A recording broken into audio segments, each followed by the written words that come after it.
former light flyweight champion. Tayo Adimas, North Cotabato, Philippines. Against from si Tani Narunda, the bride of Bagong.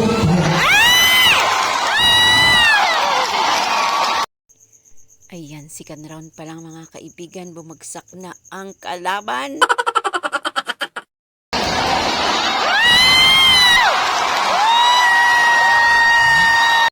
At ayan na nga mga kaibigan, tuluyan ng bumagsak ang South Cotabato.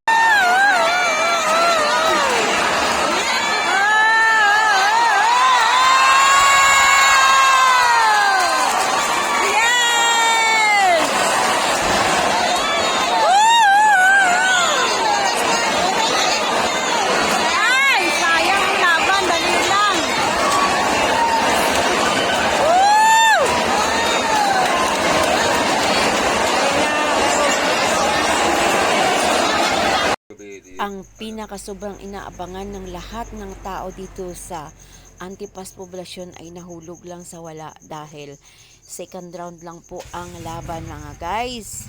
Sayang na sayang yung oras na pinaghandaan ng mga tao. Kaya ang nangyayari, nagkagulo. Uwian na mga guys. Tapos na ang laban. Uwian na, hindi na masaya.